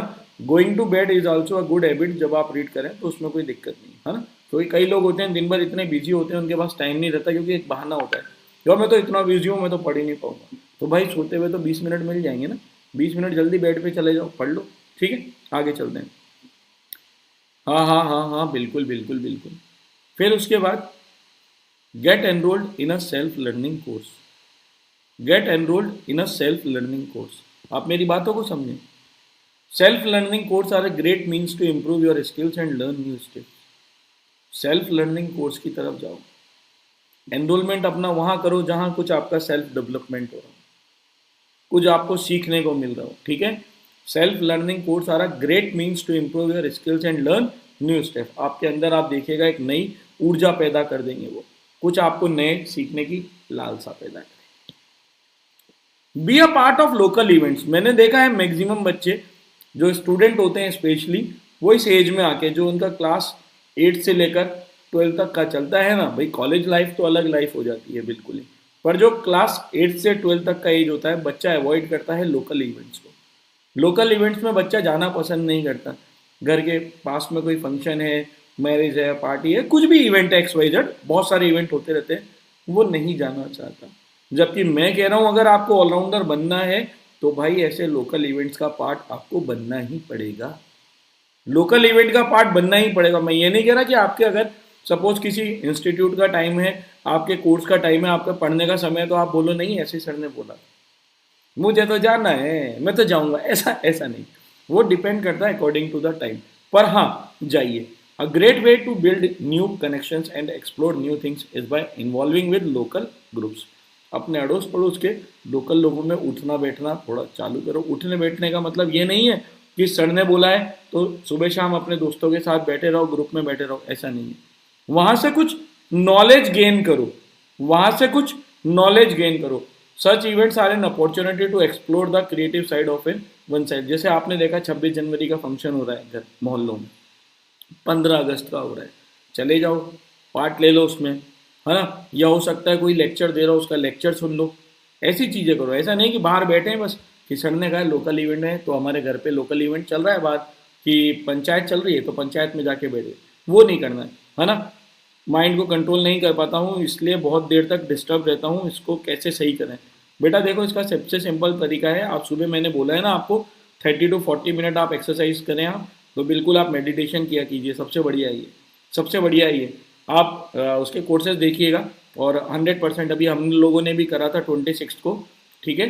तो बिल्कुल किया कीजिए, आप रोज़ सुबह उठ के आधे घंटे तो कम से कम किया कीजिए, ये चीज़ें आपकी अपने आप सुधर जाएंगी। It will take time but 100% ये चेंज हो जाएगा। Don't ever lose self confidence. देखो आप कुछ भी खो, पैसा आपने खो दिया कमाया जा सकता है, पैसा आपने खो दिया कमाया जा सकता है, बट भाई आपने अगर सेल्फ कॉन्फिडेंस खो दिया ना तो वो कभी कमाया नहीं जाएगा, दोबारा नहीं आएगा यार, ठीक है। तो भाई मेरी आपसे रिक्वेस्ट है, don't ever lose self confidence, don't ever lose your self confidence. अपने अंदर के सेल्फ कॉन्फिडेंस को हमें कभी नहीं खोना है।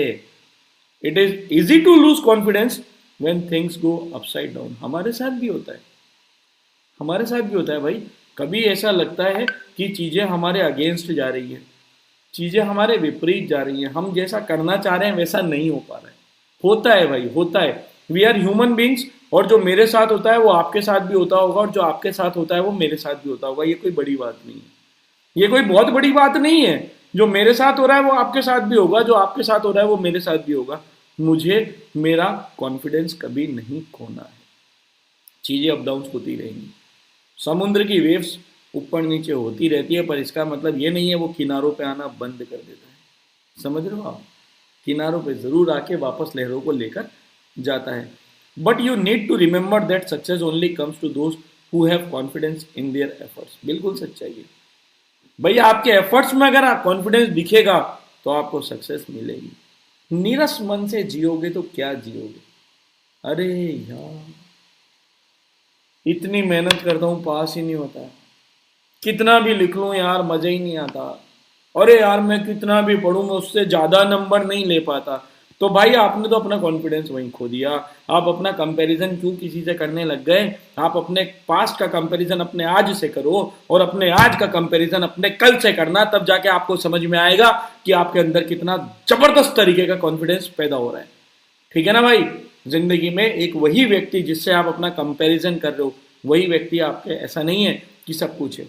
आप अपने आप से कंपैरिजन करो भाई कि आप अपने अंदर कॉन्फिडेंस जगह। मैंने ऐसे ऐसे लोग देखे हैं जो क्लास में मेरे टॉपर्स थे, क्लास में मेरे टॉपर्स थे, लिटरली कह रहा हूँ, मैं तो बहुत पीछे रैंक पे था, मैं तो बहुत पीछे था, क्लास में मुझसे टॉपर्स थे, और आज लाइफ में काफ़ी पीछे जा चुके हैं। ऐसा क्यों? क्योंकि कहीं ना कहीं उन लोगों ने अपना कॉन्फिडेंस खो दिया होगा, कहीं ना कहीं उन लोगों ने अपना कॉन्फिडेंस खो दिया होगा। सिचुएशंस बहुत आएंगी, सिचुएशंस आपकी लाइफ में बहुत आएंगी। कई परिस्थिति ऐसी होती हैं जब आपको लगता है बस जो हुआ बहुत हुआ, अब मैं और नहीं कर सकता, अब मैं और नहीं कर सकता।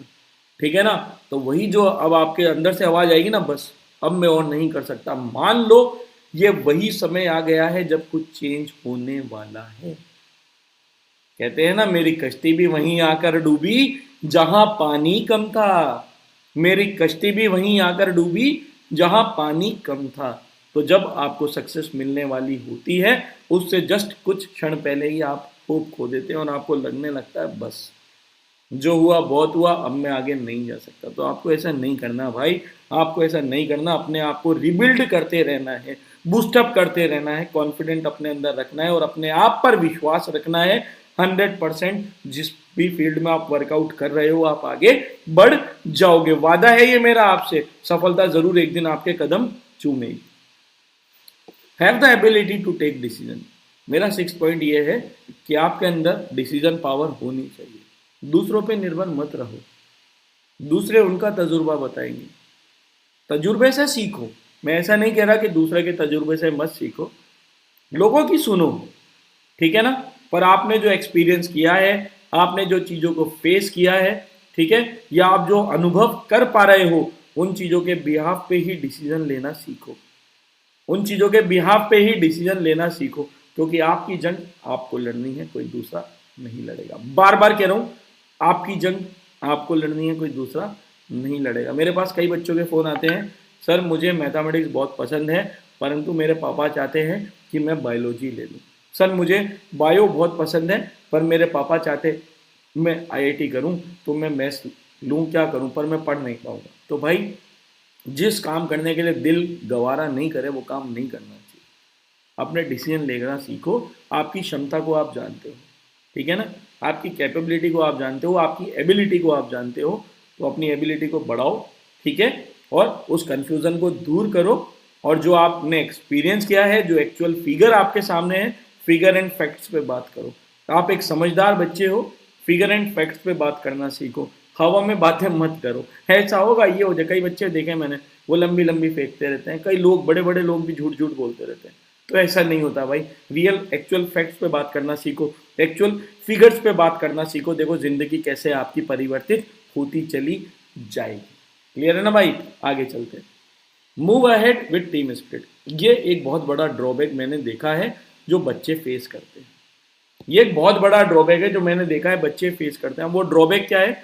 बच्चे कहते हैं अरे सर उसके साथ नहीं पढ़ूंगा मैं, सर ये तो मैं अपने आप ही कर लूंगा, सर दूसरों को नहीं बताऊंगा। कई बच्चे ऐसे होते हैं, देखा है मैंने, कि क्वेश्चन वो खुद ही करना चाहते हैं, दूसरों को नहीं बताते। क्वेश्चंस वो खुद ही करना चाहते हैं, दूसरों को नहीं बताते। या दूसरों को सपोर्ट नहीं करना चाहते, क्योंकि उनका मानना होता है अगर मैं इनको सपोर्ट करूंगा, अगर मैं इनको सपोर्ट करूंगा तो ये मुझसे आगे निकल जाएंगे, ये मुझसे आगे निकल जाएंगे। जबकि मैं कहता हूं भाई लोगों को सपोर्ट करना सीखो, मैं कहता हूं लोगों को सपोर्ट करना सीखो। अगर आप लोगों को सपोर्ट करना सीख जाओगे, अपने अंदर टीम स्पिरिट को जगाना सीख जाओगे, तो आप जीवन में सक्सेसफुल पर्सन बन जाओगे, जीवन में सक्सेसफुल पर्सन बन जाओगे। क्योंकि great team can do great job easily, है ना। अकेला आदमी क्या करेगा, अकेला आदमी एक लिमिट में काम कर सकता है, पर अगर वो एक अच्छी टीम स्पिरिट से काम करेंगे, एक ग्रेट टीम वर्क के साथ काम करेंगे, तो बड़े से बड़ा काम भी बहुत आसानी से कर जाएंगे। जैसे कहते हैं ना, यार आज मैं बहुत बिजी हूँ, कई लोग आपने देखा होगा घर में आपके, जैसे आपके भाई कहता होगा आज मैं भाई बहुत बिजी हूँ, आज तो मुझसे मत बोल, सुबह बिजली का बिल जमा करने जाना है, फिर उसके बाद मुझे अपने स्कूल जाना है, फिर उसके बाद मुझे कोचिंग जाना है, फिर शाम को पानी का बिल जमा करने जाना है, मोबाइल का बिल जमा करने जाना है, गाड़ी सर्विस करानी है, मम्मी की दवाई लानी है, पापा की दवाई लानी है, इतने सारे काम है मेरे पास, तो टाइम ही नहीं है भाई, सुबह मैं 7 बजे से लेकर रात को 10 बजे तक बिजी हूँ भाई, कल बात करेंगे, ऐसा। पर वही अगर आपका भाई या उनकी जगह आप खुद होते, आप ऐसे मैनेज करते कि मैं दवाई लेने चला जाता हूँ, भैया तू कोचिंग जा रहा है, कोचिंग से आते हुए मम्मी की ये दवाई लिया ना, मैं पापा की ले आता हूँ, या चल दवाई का काम तू कर ले, बिजली का बिल और पानी का बिल मैं भर के आ जाता हूँ। आपने क्या करा, टीम स्पिरिट में ही तो काम करा। इट इज़ नॉट नेसेसरी कि टीम बहुत बड़ी हो, इट इज़ नॉट नेसेसरी कि टीम आप बनाओ कि तू टीम ए है, तो टीम बी है, तो मेरी टीम में है, तो मेरी टीम में नहीं है, तू मेरे साथ खेलेगा, मैं वो टीम नहीं कह रहा हूँ, है ना। ग्रेट टीम वर्क का मतलब है आप उसको मैनेज करना सीखो, ठीक है। वी ऑल नो दिस, हमें सब पता है, ये ऐसा नहीं है मैं नई चीज़ सिखा रहा हूँ। बट आपको अगर लाइफ में सक्सेसफुल बनना है, अगर आपको लाइफ में सक्सेसफुल बनना है और लाइफ में बहुत लंबी रेस का घोड़ा बनना है, कहते हैं ना लंबी रेस का घोड़ा बनना, है ना। अगर आपको लंबी रेस का घोड़ा बनना है तो आपको टीम स्पिरिट होना बहुत ज़रूरी है। टीम की बहुत ज़रूरत पड़ती है भाई, बहुत ज़रूरत पड़ती है, क्योंकि सिचुएशंस चेंज होती रहती है। कभी भी कांस्टेंट सिचुएशन किसी की लाइफ में नहीं रहती, वेरिएबल होती है, वो वेरी करती रहती है, कहीं धूप कहीं छाँव, जीवन है एक ऐसा दरिया जिसमें है 2 धाव, कभी धूप कभी छाँव। तो ये जो कभी धूप कभी छाँव की सिचुएशन आपकी लाइफ में हमेशा आती जाती रहेगी भाई, तो टीम स्पिरिट का होना बहुत ज़रूरी है। वेल कोलेबोरेट रहें, टीम वर्क के साथ काम करें, तो टफेस्ट से टफेस्ट बैटल भी आप बहुत इजीली पार कर जाएंगे। आगे चलते हैं, ये 8th point, visit museum and cultural centres. कई लोग ऐसे होंगे जिनको अपनी सिटी में भी नहीं पता होगा कौन कौन से म्यूजियम है या कौन कौन से कल्चरल सेंटर्स हैं, कौन कौन से मॉन्यूमेंट्स हैं, वहाँ से क्या चीज़ है, उसका इतिहास क्या है, उसकी हिस्ट्री क्या है, वो क्यों है, क्या है, ये नहीं पता होगा। जबकि इनका फ़ायदा उठाना सीखो। प्रैक्टिकल नॉलेज जो होगी वो थ्योरेटिकल नॉलेज से हमेशा ज़्यादा रहेगी, ये ध्यान रखना। प्रैक्टिकल नॉलेज जो होगी वो हमेशा थ्योरेटिकल नॉलेज से ज़्यादा होगी। थ्योरेटिकल नॉलेज में आप देखते हो, बिल्कुल कभी कुछ कम करता हुआ भी देखते हो कि कैसे किया जाता है। जैसे वो कहते हैं ना, be a leader not a boss, be a leader not a boss, क्योंकि बॉस ऑर्डर देता है, लीडर बताता है कि ये काम ऐसे करना है ना। बॉस से डू दिस, लीडर से डू दिस बाय दिस, ये करो परंतु ऐसे करो, देखो मैं सिखाता हूँ तुम्हें कैसे करना है। तो फर्क होता है दोनों में, ठीक है ना। तो प्रैक्टिकल नॉलेज हमेशा ज़्यादा होती है भाई थ्योरेटिकल नॉलेज से। तो भाई ये चीज़ें आपको बहुत जल्दी असर करेंगी और आपकी जीके वैसे ही स्ट्रॉन्ग हो जाएगी। तो कोशिश कीजिए, take advantage of the historical and cultural exhibitions in your areas. वहाँ जाओ, ज़्यादा से ज़्यादा नॉलेज मिलेगी और आपकी जगह की क्या, बाहर की जगह की भी मिल जाएगी जब आप कल्चरल एग्जीबिशंस में जाओगे। पूरे विश्व की आपको मिलेगी एक ही जगह। म्यूजियम्स को विजिट करो, एरियाज को फोकस करो थोड़ा बहुत, तो फायदा रहेगा।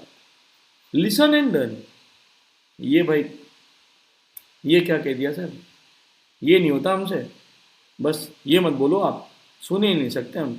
हमारे पास यार 24 घंटे में किसी की बात सुनने के लिए 10 मिनट नहीं होता। भले ही हम 15 मिनट तक बैठे बैठे सो जाएंगे, भले ही हम आधे घंटे तक टीवी देखते रहेंगे, कोई काम नहीं करेंगे, घर के बाहर चबूतरे पे बैठे रहेंगे, पर हम 10 मिनट किसी की बात नहीं सुन सकते। तो भाई ये आदत बनाओ, लिसन एंड लर्न, ठीक है। लिसन एंड लर्न, इस चीज़ को आप बहुत गहराई से समझो, लोगों की बातें सुनो समझो, लोगों की बातें सुनो और समझो, और उनके जो यूनिक एक्सपीरियंस वो आपको दे रहे हैं, उनके जो यूनिक, क्योंकि डिफरेंट डिफरेंट लोगों के डिफरेंट एक्सपीरियंस होते हैं, उनको आप जो वो एक्सपीरियंस दे रहे हैं ना आपको, उनको आप सुनो और महसूस करो कि भाई ऐसा है तो क्यों हुआ होगा।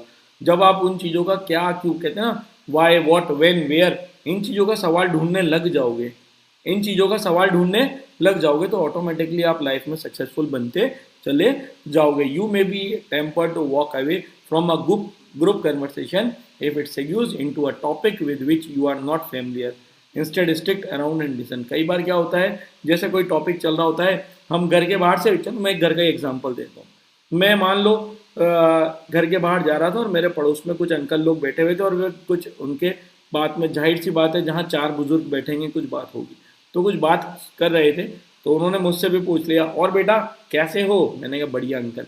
क्या हाल है? बढ़िया अंकल। कहाँ जा रहे थे? बस अंकल सामान लेने आया था, अब घर ही जा रहा हूँ। तो अच्छा बेटा ठीक है। तो मैं क्या, वो बोलेंगे आओ बैठो बेटा, तो मैं 2 मिनट बैठूंगा, फिर वो उनकी बात सुनूंगा। जब वो बात कर रहे होंगे और मुझे ऐसा लगेगा यार मेरे ऊपर से जा रही है, ये मेरे लेवल की बात नहीं है, ये पता नहीं क्या बात कर रहे हैं, तो वो क्या होगा, मैं वहाँ से उठ के चला जाऊँगा। देखो मुझे पता है अच्छी बुरी बातों में फ़र्क पता है मुझे। अगर वो बात कुछ नॉलेज की कह रहे हैं, यानी कि उनके बीच में डिस्कशन कुछ ऐसी चीज़ का हो रहा है that can be related with our day to day life, तो मुझे वहाँ बैठना चाहिए, उनकी बातों को समझना चाहिए, सुनना चाहिए। इट इज़ नॉट नेसेसरी कि मैं उसमें पाठ करूँ, पाठ करना ज़रूरी नहीं है, बात को समझ लेना ज़रूरी है। इट इज़ नॉट नेसेसरी कि मैं उस बहस का, उन बातों का हिस्सा बनूं, पर उन बातों को यदि मैं सुन के समझ पा रहा हूँ, महसूस कर पा रहा हूँ और उनको और अच्छा करने की कोशिश कर पा रहा हूँ, तो ये बहुत ज़्यादा ज़रूरी हो जाता है। उनके पर्सनल एक्सपीरियंस से या जो उनको नॉलेज है, ऐसा नहीं है जो मेरे काम का नहीं है वो काम का नहीं है, जो आपके काम का नहीं है वो किसी न किसी के काम का तो होगा। और जब हम आगे जाते हैं ना किसी कॉम्पिटिटिव एग्जाम में, तो हम ये नहीं कहते सर ये मत पूछो आप, इसमें तो मैं वीक हूँ, आप ये पूछो यही आता है मुझे। कोई कहता है ऐसा? कोई कहता है ऐसा? कभी आप कोई सा भी कॉम्पिटिटिव एग्जाम दोगे तो वो आपको बोलेगा बेटा ये टॉपिक किन किन को आता है वो ये पेपर करेंगे, बेटा ये टॉपिक किन किन को नहीं आता वो ये पेपर नहीं करेंगे। तो ऐसा कहीं नहीं मिलेगा भाई। तो लाइफ जो है ना बहुत ओपन है, लाइफ बहुत ओपन है, बहुत चीज़ें दिखाएगी आपको। तो अगर आपको कुछ चीज़ अच्छी मिल रही है कहीं से सीखने के लिए, सीख लो भाई, है ना? ठीक है, चलिए। और venture outside your comfort zone, अपने कंफर्ट जोन से बाहर निकलना सीखो भाई, है ना? कब तक अपने कंफर्ट जोन में रहोगे? जब तक आप अपने कंफर्ट जोन में रहोगे ना, तब तक आप अपना कंपटीशन ही फेस नहीं कर पाओगे। ये बहुत सिंपल सी नॉलेज है, ठीक है? जब तक आप अपने कंफर्ट जोन में रहोगे, उससे बाहर नहीं निकलोगे, तब तक आप चैलेंजेस फेस ही नहीं कर पाओगे, है ना? जो चीज़ मुझे नहीं आती वो मुझे सीखनी है भाई, ठीक है? If you consequently look for opportunities, opportunities को ढूंढो। There are thousand of ways to meet new people and learn about new things. बहुत सारी चीज़ें हैं भाई, बहुत सारी चीज़ें हैं कि आप नए नए लोगों से मिल सको, नई नई चीज़ों को सीख सको। बाहर निकलना तो सीखो, बाहर निकलना तो सीखो। बाहर निकलने का मतलब है, मैं ये नहीं कह रहा सड़क पे घूमने लग जाओ और बोलो आ जाओ आ जाओ आ जाओ, सब लोग बात करेंगे काम करेंगे, बात करेंगे, मुझे चीज़ें सिखाओ, ऐसा नहीं कह रहा मैं, ऐसा नहीं कह रहा। लोगों से एक्सपीरियंस लो, लोगों से एक्सपीरियंस लेना सीखो। मैं बार बार कहता हूँ, मुझसे कई बच्चे कहते हैं कि सर अभी एग्ज़ाम हो गया, अब मैं क्या लूँ? तो मैं उनको एक ही सलाह देता हूँ कि जब आपको छुट्टियाँ मिलती हैं, उन छुट्टियों का सबसे अच्छा यूटिलाइजेशन होता है आपके अड़ोस पड़ोस में कोई भी अगर एक सभ्य व्यक्ति रहता है। सभ्य व्यक्ति का मतलब है जिसके जैसा आप बनना चाहते हो, जिसके जैसा आप बनना चाहते हो, आप उससे ज़रूर मिलें, आप उससे बात ज़रूर करें, आप उसकी जीवनी ज़रूर सुने, आप आधा घंटा 1 घंटा उसके साथ ज़रूर बैठें और जाने कि वो इस मुकाम पर किस तरह से पहुँचे हैं, उन्होंने कितना स्ट्रगल करा है, उन्होंने किन किन चीज़ों का सामना करा है, ये जानना बहुत ज़रूरी है ना? अगर मुझे डॉक्टर बनना है तो मुझे डॉक्टर जोन में जाना पड़ेगा, डॉक्टरों से मिलना पड़ेगा, जानना पड़ेगा उन्होंने कितनी पढ़ाई करी, किस लेवल पे पढ़ाई करी, क्या क्या उनके लिए दिक्कतें आई, क्या क्या चीज़ें उनके लिए बहुत ईजी थी। अगर मुझे IITian बनना है तो मुझे IITian जो अभी कर रहे हैं या जो आगे जॉब में है उनसे बात करनी पड़ेगी। अगर मुझे IAS IPS का सपना है तो मुझे जो IAS IPS अभी हैं उन लोगों से मिलना पड़ेगा। ये सारी चीज़ें, और हर चीज़ में, छोटी छोटी चीज़ों में भी भाई, छोटी छोटी चीज़, मैं ये नहीं कह रहा कि बहुत बड़ी लेवल पे, छोटी छोटी चीज़ों में भी अगर आप बनना चाहते हो तो अपने कंफर्ट जोन से तो आपको बाहर निकलना ही पड़ेगा, लोगों से मिलना ही पड़ेगा, उनके एक्सपीरियंस सुनने ही पड़ेंगे, अपॉर्चुनिटीज़ को देखना पड़ेगा। कोई अपॉर्चुनिटी आपके पास चल के नहीं आएगी, है ना। Opportunity never comes to you, आपको ही उनके पास जाना पड़ेगा, है ना। ये चीज़ सोच के चलो भाई, है ना। तो वर्ल्ड तो बहुत बड़ा है भाई, वर्ल्ड तो बहुत बड़ा है, जहाँ पर फुल ऑफ सरप्राइजेस है, बहुत सारे सरप्राइजेस हैं। लूट सको तो लूट लो। All you have to do is keep your eyes open, आपको अपनी आंखें खुली रखनी पड़ेंगी कि क्या चीज़ आपके लिए अच्छी है, उसको तुरंत कैच करना सीखो, ठीक है। सो इन द लास्ट मैं आप लोगों से यही कहना चाहता हूँ सबसे पहले तो कि it does not matter how slowly you go, बातों को ध्यान से सुनो। It does not matter how slowly you go as long you don't stop. जब तक मैं रुकता नहीं तब तक मैं हारूंगा नहीं, बहुत दूर तक जाऊंगा। कोई ये नहीं बता सकता मैं कहां तक जा रहा हूं। अगर मैं रुक गया तो लोग बता देंगे इसकी लग रहा है मंजिल आ गई, इसको यहीं तक जाना था। अगर मैं धीरे भी जा रहा हूं तो लोग यही कहेंगे यार पता नहीं कहां तक जाएगा, बहुत देर से चल रहा है। सुनो आप, अगर मैं मान लो कोई जा रहा हूं सपोज सामान लेके और मैं चला गया और मैंने कहीं आके सामान रख दिया तो लोग कहेंगे अच्छा ये यहां तक जा रहा था क्या, ये यहां तक जा रहा था क्या। परंतु अगर मैं नहीं रुका चलता ही गया तो लोग क्या बोलेंगे, ना जाने कहां तक जा रहा है यार, ये कहां तक जाना है इसको पता नहीं। तो बस आपको अपनी मंजिल जब तक चलते रहो जब तक आपको अपनी मंजिल हासिल नहीं हो जाती। इस दिल में जो मुकाम बना रखा है वो हासिल नहीं हो जाता, भले ही आप धीरे चलो। मैं नहीं कह रहा दौड़ो भागो नाचो कूदो, ये नहीं कह रहा मैं, तेज चलो ये नहीं कह रहा मैं, भले ही आप एक एक स्टेप चलो। हर एक स्टेप आपको अपनी मंजिल के नजदीक ले जाएगा, हर एक छोटा कदम भी आपको अपनी मंजिल के नजदीक ले जाएगा। भाई तो छोटे छोटे कदम पे आगे बढ़ते जाओ, जब तक आप रुकोगे नहीं तब तक आप चलते रहोगे, ठीक है भाई।